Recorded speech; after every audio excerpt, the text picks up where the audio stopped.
hopefully you're here for the 3ds Max casual game session. One thing I will mention, because I always have a terrible habit of completely forgetting, I've brought my cards with me, so if you have any questions that you don't want to ask today in front of everybody else, or ongoing for the rest of the year, that you have any questions at all, my card is, I'll put it over next to the dress thing, whatever film that, what film was that, Danny? It's what, sorry? Life is Beautiful. How did you know that? Just by, have you read that? Alright, okay. I was going to say I'd be slightly embarrassed I knew it that quick if I was you. But I've put my cards over there, so grab one of my cards if you have any questions about 3ds Max. Also bear in mind, Autodesk can seem quite a big scary company from the outside. However, what we always do is spend a bit of time going around and seeing customers, and if there's anything in particular that you want to see with the rest of your workforce and have a good 1 or 2 hour session and a seminar where Autodesk come to your offices, then again, take my card and just simply ask us, because that's what me, Graham and Stuart, that's what we're paid to do day in, day out. So don't be afraid to ask for any assistance at all, which I may regret saying, but take my card and have a chat. As I mentioned, one of the things I just want to highlight is it's often very difficult to get all the information that you want immediately from Autodesk, and we're doing a lot of work all of the time, and it's very easy for some of that information just to kind of pass by without you noticing. So what I would recommend you do is go to that website link at the bottom. It's my own personal kind of blog website where I just feed all the information that I find particularly interesting internally inside of Autodesk, and just want to share it with you guys. So if there's any new tools, any new techniques, any customers that I go see and I'm particularly impressed with their work and how they've done it, that's the place where I highlight it. So if you've not been to that website before, I strongly recommend you go there and just search through all the information, because there's a great amount of information there. I mentioned this in my previous session, so I just want to kind of mention it again just in case you weren't in it. But basically that link across the top, the autodesk.co.uk, meet the experts, it's a registration page, a landing page where for the past approximately 6 months Autodesk has done a webinar, so a web session. Webinar is a word that we completely made up, but everybody seems to use it, so let's go with it. But it's basically a web session, a masterclass or a presentation that normally lasts for about an hour to an hour and a half. And basically we have these typical companies like Pixelmondo, Rewind Effects, Haymaker, Nexus, Chapeau, Envy, Blitz Games, basically just share their workflows and their techniques and their latest projects. So it's a really great resource to go to. What's also really good about these sessions is all of them are recorded. So all the past sessions we've done are available on demand. So if you're familiar with any of those names, if you like the work they do, then go to that website, because there really are a huge amount of resources there. And again, as I mentioned, all of them available for free. So the one tomorrow is with a company called Analog. Anybody heard of Analog Studios in London? Do absolutely beautiful work. They're talking through one of their latest TV sequences they did for Citizen, the watch, for the Japanese market. So really great project. In this case it's 3ds Max, but there's a huge wealth of resources that I'd recommend you go and have a look at. So the next one is tomorrow. Again, very quickly, just a couple of bits of information before we dive into the main presentation. There's a website called labs.autodesk.com. If you've not been to it before, I strongly recommend you have a look. It's available for all of the M&E and typical Autodesk products like AutoCAD, where basically this is a website where you can go and download some tools that we've released for free and just get your feedback on them. So they're tools that allow you to kind of see the direction that we're thinking about exploring and playing with. This is a quick project that I wanted to highlight. It's Project Cyviz. It came about from a research project to visualize cells and molecules. In this case, what you're seeing is a HIV cell. And basically, it's a research project based in the US, but the main reason for highlighting this is Python inside of 3ds Max, and it's a common thing that we get asked about. And this is a very early implementation that I think is particularly important, because most of you are asking me when I go see customers for Python in Max. So that's what I find really important about this. Not that I'm making any forward-looking statement about what might happen, but that is hyphen emote. Okay, so let's kind of dive into the reason why you're here. I like the echo on this microphone. It makes it sound much more dramatic, doesn't it? I'm particularly impressed with that. But basically, this is the project we're going to look at. Band together. Hopefully you're familiar with Doom and Quake. If you're like me, you've probably wasted many hours playing those games. And this particular game, Band Together, was constructed on Unity for the iOS devices. And it was done by Dave Taylor and John Chalfant, who in the Macs world and even in the gaming world are huge icons. So this is a project that they worked on. bandtogetherthegame.com is the website to go to have a look and explore the game in a bit more detail. Now, to give you an idea what the game is, I've just got this quick clip just to give you a bit of background as to what it is, and you'll see kind of the quirkiness of this project, I would say.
If there's one thing that you take away from this session, then it's that those pins are called thumbtacks, because I never knew that. So hopefully that in itself is useful for you. Anyway, let's close this down for a second and let's jump into 3ds Max.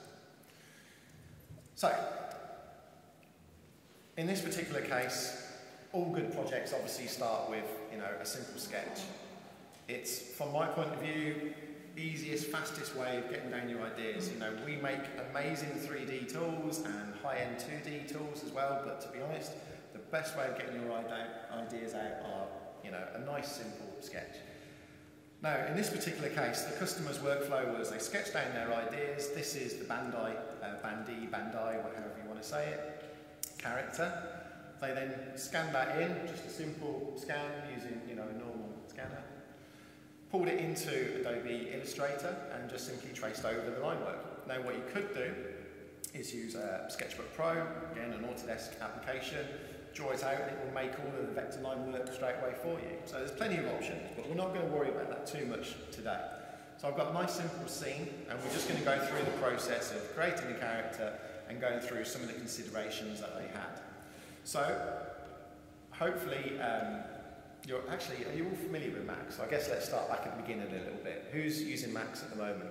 Okay, so all of you, okay. So you're all using Macs. So in that case, as you're all Macs people, that icon there, what is its name? Let's test you. It's near the end of the day. You can't even see it, can you? A little bit, yeah. As it's near the end of the day, I'm going to give you guys a little bit of a hard time. Make sure you're all awake. That little icon has actually got a name. Any ideas? No, it's called a dual icon. There you are. So you can go back to your studio and amaze your friends and colleagues by telling them that that thing that they click on in the top left-hand corner where file used to be is called a dual icon. There you are. Useless bit of information, but it's worth knowing, I think, perhaps. Makes you sound intelligent. Clearly not. Right, let's go to import then. In this case, we're just going to do a straight import file. Obviously, you're all using the 3ds Max project file system. I would recommend you use this project folder structure. It's incredibly useful for a lot of people. It takes a little bit of time to get your head around, but it's incredibly flexible as well. So if we go into the project folder structure, you'll see this little MXP file. If you've never played with the project folders, this MXP file is basically a text-based description. So let's open this up with, Notepad. And basically it's a human readable, nice simple text. It's not any kind of ninja language that you can't understand, but this allows you to completely customize the folders that meet your existing workflow. But what's really great about it is any auto backups that you make will be saved in the auto backup folder. It's such a ridiculously simple thing, but that saved my neck countless times by having the auto backups relevant to the folder or the character that I'm working on. Such a small thing, but I can't recommend it enough. This project folder system came about through working with various different customers, and in a lot of cases out in China, there's 2,000 seats of 3ds Max users sat in one area, all using this project folder, so it's extremely powerful. But chances are, you're probably not using it, don't care about it, so let's move on. Right, so what we're going to do then, we're going to go to our Bandy outline that we've constructed in Adobe Illustrator. You can see from the suffix, the naming convention on the file itself, it's just a simple AI file. I'm going to pull this in, I'm just going to do a normal merge, just so it pulls it in at the correct unit scales for me, and we'll just put it in as one single object for the time being. Now obviously I could, if I wanted to control individually the arm separate from the body, I could merge them as separate components, but in this case I'm going to go for the lazy option, which is typically what I do. So here we've got our little chap. Let's just go in, we're spinning them around. Obviously if you was here for the first session this morning, you would have seen that car crash, but there's one thing that you should have remembered, and that's whenever you spin to always press Ctrl R, and then that gives you a super fast way of spinning in the viewports. However, we don't care about that for this particular moment. What we're going to do is kind of get in and start constructing this little chap. So, from that point of view, there's some really great tools that are tucked away and often hidden. So one of the tools that I just want to quickly mention that we have is under the Edit options, we have this Transform toolbox. If you've never used this tool set or played with it, it's a great little tool. I'd recommend you just, if you're doing lots of modelling work and moving geometry around, I'd recommend you just have it and dock it on the left-hand side, because it's full of all the little simple stuff that you can waste a ridiculous amount of time kind of doing and fiddling and trying to find the icons to do. So in this case, simple little things like rotating 90 degrees. Again, really simple, and you can do it via other areas in the interface, but allowing you to do it this way, via a click or a drop-down preset that you choose or a numerical value here, is really, really simple, but they're all docked in one area to allow you to get there very quickly. So in this case, what I'm going to do is just center my object 0, 0 coordinates, because you know if you're making characters in a game environment, typically it's best, any content you're making for a game engine, it's always best to make it 0, 0 coordinates. It keeps everything nice and happy. So again, a minor little thing, but just the ability to quickly center the object you've got selected based off the pivot points that you have here, again, is massively, massively beneficial. So from that point of view, what we're going to do is then move the pivot in this case. Let's do it there. Cool. So you've got simple options here for the X, Y, and Z, so you can move the pivot coordinates based on the selections that you input. And again, very quickly just move all that data around in the fastest way possible. If you don't want to do it in that method, then obviously the old school way of doing it is you come over here, you click on the icons for the hierarchy tab, you go to Effect Pivot Only, and then we go in and manually move it down to the bottom of the character. Again, you can see that we can still do that, but it took me about 5 or 6 clicks to do what took me over here just 1. And that's where this Transform toolbox really is. Really simple, but incredibly powerful. So here you can see I've moved the UCS, the gizmo, to roughly the bottom of the character. I should have been a bit more precise, but we won't worry about that. And then just simply center it so it locks it at back coordinates. Great little tool set. Really strongly recommend you have a look at it. So from that point of view, let's just close that down for a minute. What I'm going to do is just stand him up a little bit. So let's just quickly turn on that snap. Let's get him to 90 degrees. And let's spin him around. I'm presuming that's a him. There's nothing really there that says, but let's go with it. Let's pretend he's a him. Now, from that point of view, we've got all our spline work, and we can, of course, go in and start pulling around with the edges or pulling the verts and moving it around as you would expect. But for the sake of time, what I'm going to do is just simply leave it selected as it is. I'm not going to worry about welding any of the little dots, any of the verts. I'm just going to load on an extrude option onto the character. And as you would expect, when you load on an extrude, it gives you a non-realistic thickness because the amount is 0, 0, but it's just filling in those gaps ever so slightly. It's just capping it. So what I need to do is just kind of go through, give him a bit of thickness even I should say, and let's make it, that's probably a bit too thick. Let's go for 0.002. So we've got him about there. That's all good. What I would recommend if you're a new 3ds Max user, I'd also really strongly recommend you look at the whole modifier stack, but predominantly this little, that's just a little message saying that my computer's not connected to the Autodesk network, which we know it's not, so ignore that message that appeared. But this little option here, this configure modifier sets, if there's typically things that you're doing a lot of, like typically extrude or UVW maps or unwrapping UVWs or just applying noise modifiers or editing splines, edit polys, you know the typical things that you do a lot of. What I'd recommend you do, go in, make your own set, make your own amount of buttons you want and just simply drag and drop the modifiers, the edit poly, geometry, the qualified mesh, drag and drop them into the buttons so that then you've always got those buttons there, and rather than hunting through your modifier list, you just select the button. Again, minor little things, but they just really speed up what you're doing with 3ds Max and how you work with it. So let's turn off those buttons for a second. Now what we're going to do in this particular case is I'm going to go in and I'm just going to convert this down to an editable poly.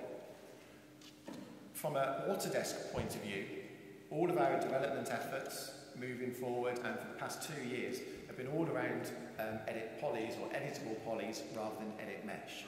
So generally what I'd always recommend you do is try and use edit poly or editable poly more than you use edit mesh. There's going to be cases where there's a feature in edit mesh that's not in edit poly, but as a general rule of thumb, I'd strongly recommend you try and use editable poly more because you simply get better performance. So let's jump into this. What I'm going to do is just quickly select an element. So let's go for that arm there, let's select that arm there, that one there, that one there. And from there I'm just going to pull those ever so slightly forward. Because obviously I've constructed this inside of Illustrator, but I need to start building in some 3D relief data into this model. So, you know, the typical areas to start pulling forward are probably that one. Let's just pull those forward. And again, we don't have to be too precious about this at all. I'm just going to push that neck bone back ever so slightly. Let's select that one, and then pull those roughly about there.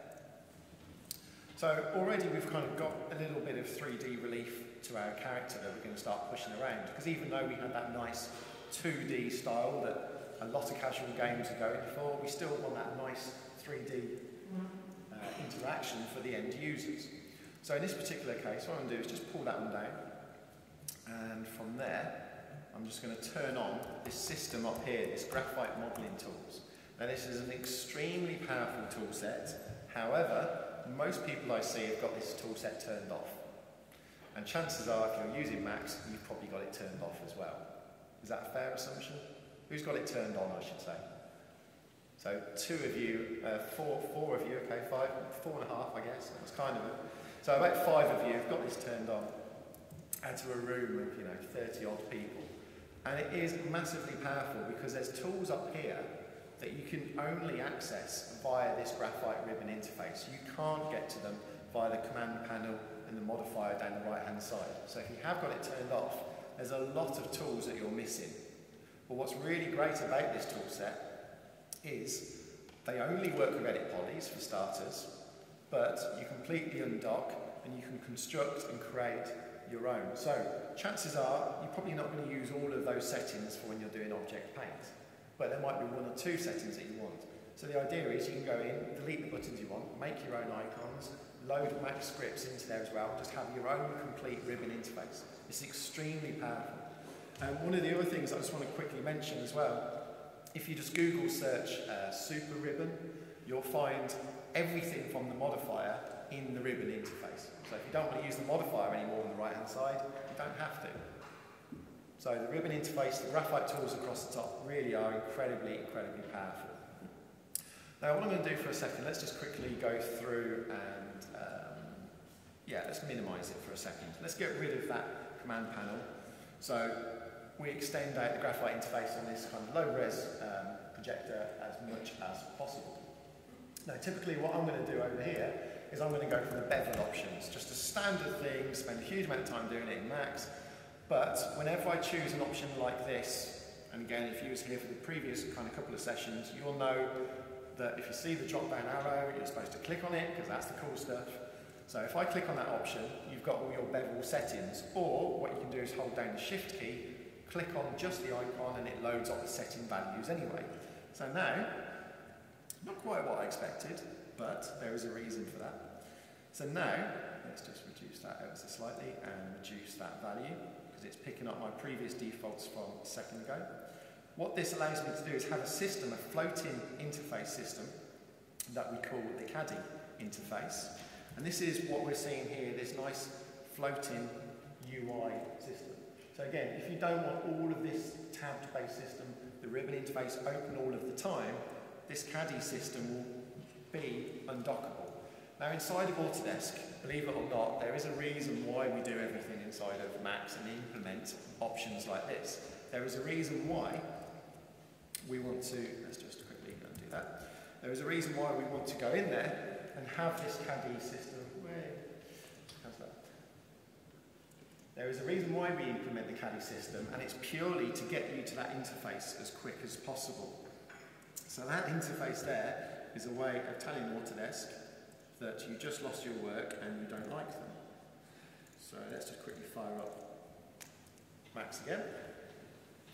But in all seriousness, that window that appeared, if you do get it, fill in the details. Even if you don't put your email address, I'd recommend you send in that data because it sends a small little text-based description, a log of information that says what you did, and if you constantly get crashes, then somebody from Autodesk will phone you up and tell you or ask you what you're doing to make it crash. This is where all of our hotfixes and service packs come from. So, what I'm going to do though, get it back to that stage extremely quickly. So let's just quickly go in, I'm going to pull that in and let's just quickly import in that AI file. Let's just merge it, single object, select the chat, and let's just quickly rotate him. I'm not going to worry about positioning him in exactly the 0, 0 coordinates. In this particular case it doesn't matter. Let's just quickly turn that on just so I don't mess it up when I rotate him. Let's go in, quickly select the little chap so I get the options that I want. Let's just load on an extrude. I know I want to do an extrude, so I'll type extrude in my modifier list rather than hunting through trying to find extrude in it. In this particular case, we ignore the fact that the body and the arms we've moved forward. We'll just quickly jump onto this little chap here. Let's do it slightly differently this time. Let's go for an edit poly rather than what I did a second ago where I converted it. Same principle, but different way of doing the same thing. Let's pull his eyes forward, let's just go in, select that little chap there, select that chap there, turn on the graphite interface again, and then we're back to where we were. He says, hopefully. So, what we're going to do then, hit that eye, go back into our modelling tools, and then over here under the, there we go, under the polygon tools, we've got the bevel settings. So, as I was saying a minute or so ago, the reason why we made this CADI interface to be floating directly in your viewport is for a very simple reason. And that's basically, when you're doing work like this, editing and just beveling that piece of geometry, the last thing you want to do is be moving your mouse all over the screen to get to those settings and get to those options. It sounds like such a simple thing, but just from editing your geometry, moving there, making the changes and moving back, just means that you're not wasting your days just moving around the interface. Again, it sounds like a really basic thing, but it is these basic things that just make you more efficient and speed up your workflow. So, one of the reasons why, though, I use this CADI system is when I'm doing things like this, just for repeated beveling. So let's just increase that option just a little bit. Let's go for 0.1, and let's just pull that forward a little bit. Actually, let's do a -0.1, and let's just decrease that down just a little bit there, or I could use the spinners, the arrows, just to pull that in and pull that out a little bit. Now, as I mentioned, the reason why I want to use this caddy system is for things like this where I'm doing a repeated bevel operation, because we've got these three options down the bottom. Everything we're doing at the moment is in a really nice non-destructive way, so I'm not physically changing the geometry yet as such. What I've got is, via these three options, the ability to say, yeah, I like what I've done, I'm going to go for the big green tick. What I've done is absolutely rubbish, I'll go for the big red cross, or in this particular case, I want to add on another couple of bevel options. So I just re-perform that last operation that I did. Again, minor little things, but it's all about speeding up your workflow. And that's why 3ds Max is the #1 used 3D application out there on the market. We know it is because we own most of the others. So, moving on. What I'm now going to do is kind of start going through and texturing that Bandai little chap up. So I've got various different ways of doing that. I can start unwrapping him and start applying all the textures and the options, but for me, one of the easiest things, and I've got one kind of saved earlier, this is a little bit Blue Peter style. Is Blue Peter still going on telly? Do you know what? No, is it finished? Okay. So this is kind of pre-done, not Blue Peter, because most people don't know what Blue Peter is by the sounds of it. But we're going to use this character and we're going to start going through and texturing it up. Now, of course, I can spend a bit of time and unwrap him, but I don't really have time for that, particularly not for these types of social casual games where you have to get them churned out incredibly quickly. It's all about getting that game out as fast as possible. So what I'm actually going to do is go through, I'm going to bring up my material editor. So let's just bring on the material editor. In this case, I'm going to go for the Slate node-based material editor. It really doesn't matter which one you go for. You can go for the compact, the old legacy material editor. Personally, I will always use the Slate-based, node-based editor because it's super powerful. There's 3 shortcuts that I'd recommend you know. I'm going to maximize it full screen. It's designed for a second monitor. It's designed to be as big as possible. But if you're struggling for resolution, as I definitely am here, there's 3 shortcuts that are worth knowing. O for open, P for parameters, N for navigator, and it just simply toggles on and off those options to give you the workspace as big as possible. Again, minor little things, but just to make you much faster inside of Slate. Who's using the node-based Slate editor at the moment? Okay, who's using the compact, the previous legacy?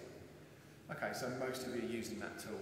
When you come to the Slate editor for the first time, there's a box off screen, so let's just kind of pull it up a little bit over here, that's really, really important. This little box in the bottom left-hand corner is an icon, it's a button.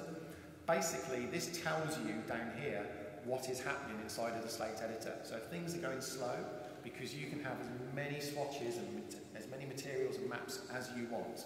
With the old one, you've got your 32 maximum. With this, you have as many as you want. And what's important about the materials is they are physical renders. You are performing render tasks when you look at your materials. This down here will tell you what's happening in the Slate. So if things are going slow, look down the bottom left-hand corner and it will tell you what it's doing.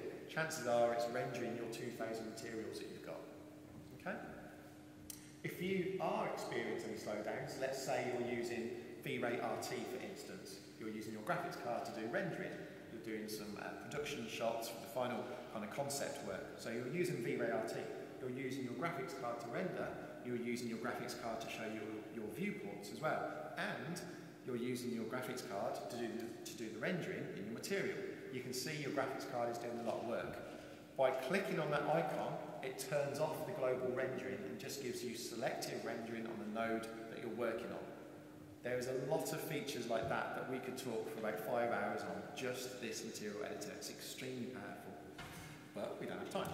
So what I'm going to do first off is I'm just going to go in, and I'm not going to start with a material. I'm going to go through and start with just a map. Now I'm going to go for a substance map. Okay. Now substance. Actually, who's heard of substance maps made by Algorithmic? So actually, who's using them as well? Out of those people that you're using them, yeah, a little bit. Okay. Who's never heard of substance materials? Cool. So substance materials and maps, you actually have inside of Maya, you have inside of 3ds Max. They are a third-party tool, but we give you 80, I think, in its current release in 2013, for free. We also have them in our high-end tools like Flame if you do any 2D work, compositing and editing. It's exactly the same substance materials. But these are just maps, so why are they important to you? Well, these are what they call smart textures. They're procedural textures, but they're incredibly low memory footprint. Now that's brilliant because if you're struggling for game texture space, and the typical iOS game has a 512 by 512 texture resolution, if you have lots of characters, you're going to fill up your texture space pretty quick. What's great about substance textures is they are a pure text-based description. It's just a text file. So a 2000, for instance, pixel render material in text is only 2 kilobytes of information. It's incredibly, incredibly efficient. So if you've never used substance textures in Macs, strongly recommend you have a look at them. You'll see why they're powerful in a second. But I'd also recommend you have a look at the company that makes them, the third-party company, Algorithmic, French-based company. They do some amazing extra tools as well. So if you're doing bitmap to material, I think it is, it's around about 60 to 100 euros. But it will build you normal maps, it will build you procedural textures from any photos you take. It's absolutely incredible. If I was back in production, I would absolutely be using their tools. It's superb. Anyway, as I said, we're going to use a substance map, not material in this particular case.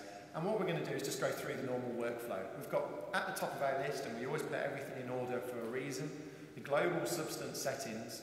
This will describe what all of your substance materials are doing inside of your scene. So if you want them to be 1024 textures, what resolution you want them to be previewed in your viewport to give your viewport the fastest time possible. Now in this particular case, we're going to miss out that stage. I'm going to go into the load substance. Now what's great about this is it will straight away take you to the 3ds Max folder structure that you would expect from Max itself, from the normal installation, but it's split into 2 main categories. You've got your noises. We're not going to go through those today in detail, but if you're doing things like broken glass and you want a nice procedural broken glass effect, have a look at these tools. They are fantastic.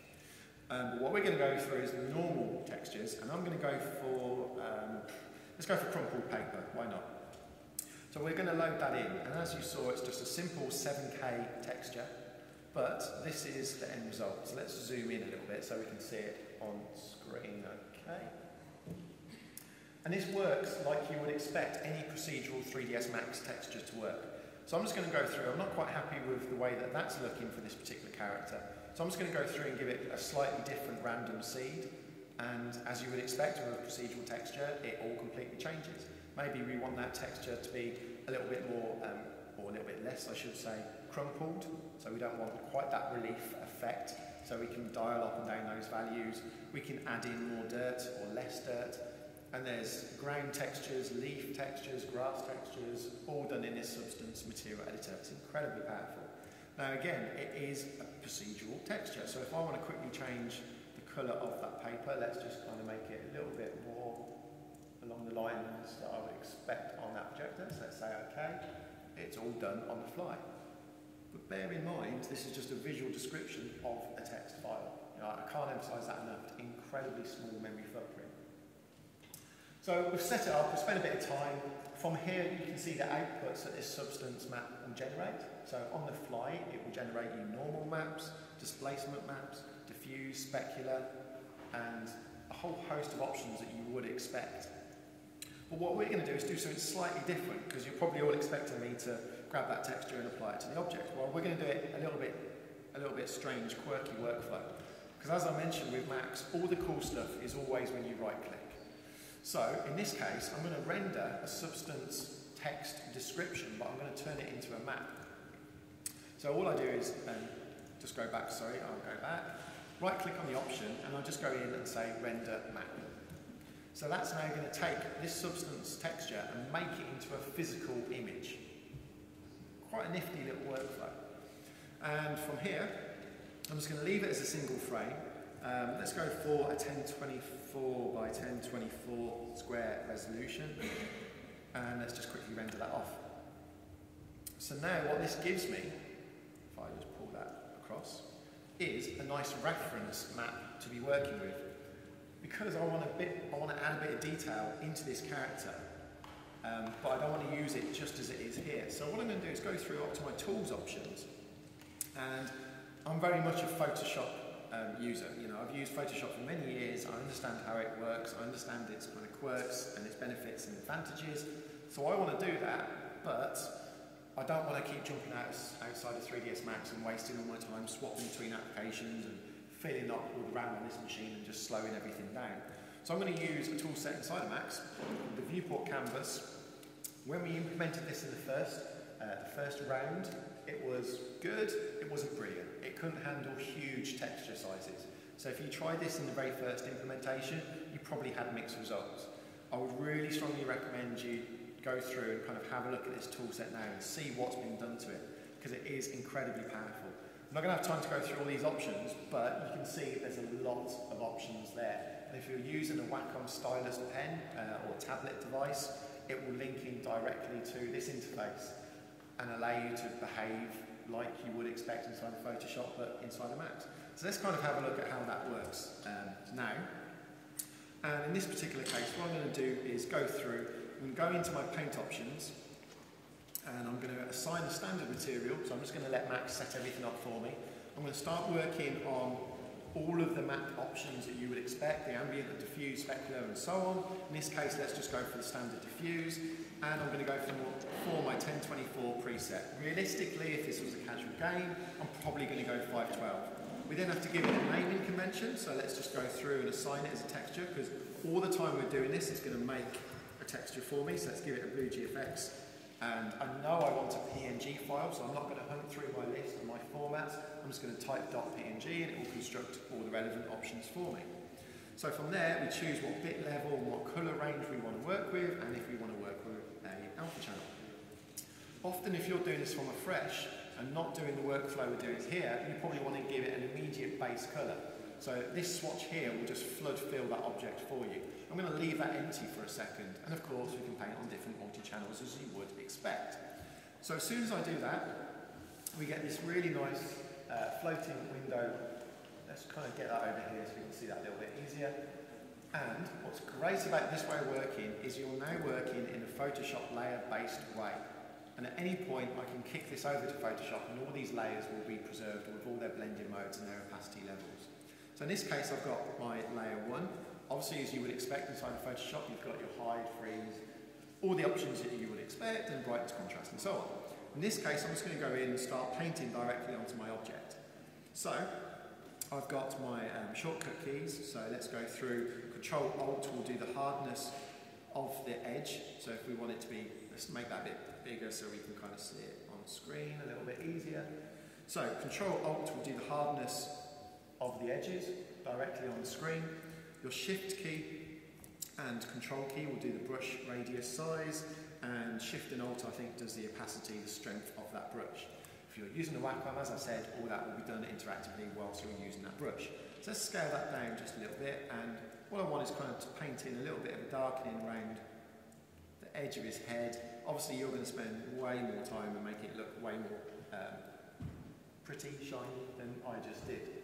But it is a layer-based system, so I can go in and say, well, I'll turn that off, or I want that layer to sit on top of another layer, because what we're going to do now is go through and we're going to go for the clone options. I'm going to hold down the Alt key, so to sample, and actually let me check one option before I do that. Yeah. So this is a real important option I just want to highlight. So I'm going to use my clone tool, exact same icons that you would expect from the Photoshop Adobe workflow. But this time I'm going to use clone from screen. So I could clone directly from a layer or from an object or from multiple objects, but I'm going to go for the entire screen.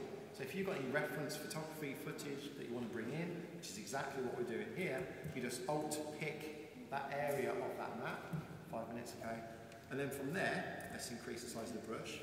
It's now sampling from that object.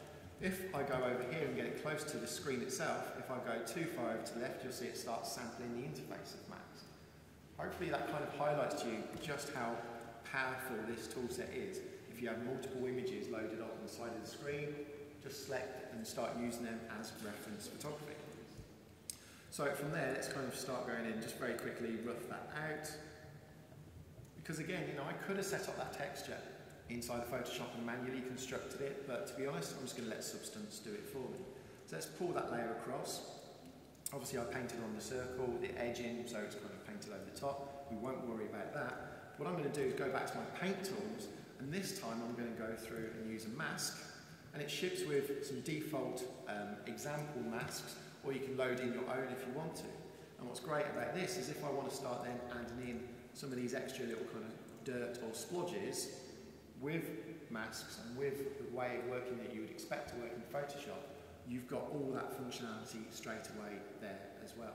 And of course you've also got colour dodge, colour burn, move, rotate, scale, everything else. One area that I'm going to desperately run out of time to not be able to show you, but what I want to absolutely highlight to you, is select the layers you want, and if you go up to layer itself, you can go through and add a reveal all layer mask, so you can add and paint your own alpha channels directly onto layers. And as I mentioned, I am massively going to run out of time for this, but yeah, okay. So from here, once you come out of the tool set, you exit this interface, this viewport canvas tool set, you have various choices. The one that you probably want to be your best friend is save as PSD, and then it will make a Photoshop file, because obviously everything we've been doing at the moment has been, has been on a PNG file, which of course has no layers, but we can save this down as a full PSD file, which then gets put onto that object as well. I can then pass that PSD file on the network, pass it over to the studio manager, he can mark it up, add new layers in Photoshop, and that will be dynamically linked to what I'm doing on screen, and it will update on screen. So again, really great little workflow if you're in a studio environment and doing lots of painting like this. One area that I am definitely not going to have time for, because I want to get on to some other things, but if you go down to rendering, with, let's just quickly select that little chap, select his eye. A nice workflow if you want to build a mask is go into the element, select the object you want, go down to the rendering tab, and go across to render surface map. In your own time, have a look at this selection to bitmap option, because that will build you a flattened UV space with just those faces selected, and it will build you the mask that's relevant. So if you're struggling to get the edge of the eye painted in exactly the right place, just let the geometry build the map for you. Again, incredibly powerful little workflows. Okay, so let's go and move on then. Let's go on to the final little chap, all fully textured. You can see I've spent a little bit of time painting in his eyes. Let's just turn off the edges for a second, adding in all that detail. And you can see kind of how we can get to these results really quickly and fluidly using these very simple tools. Now what I'm going to do over here is, let's go into the studio. So, around here, we've got all of our multiple Bandai characters. We've positioned them in the pose, and there's various different ways of doing that. You can use cat or biped. I would strongly recommend you use cat. But in this particular case, what they then did was set up a studio lighting system, because they got the concept art together and they needed to convince the people involved that this is going to be a good project to work with. So we implemented a renderer inside of Max. Let's go to the old compact editor just to make things nice and easy. We implemented in a renderer that's predominantly seen as only an architectural visualization render engine, but it is incredibly powerful for just any kind of rendering. It's absolutely where the industry is going. So what I'm going to do is just quickly make, let's just quickly go through. I'm going to go for a glossy finish. Let's give it a nice simple black texture. Let's drag and drop that on. Obviously you'll spend a bit of time naming it. It won't do what I just did, where you, actually you probably will do what I just did, where you won't bother naming. But let's give that a nice simple matte finish.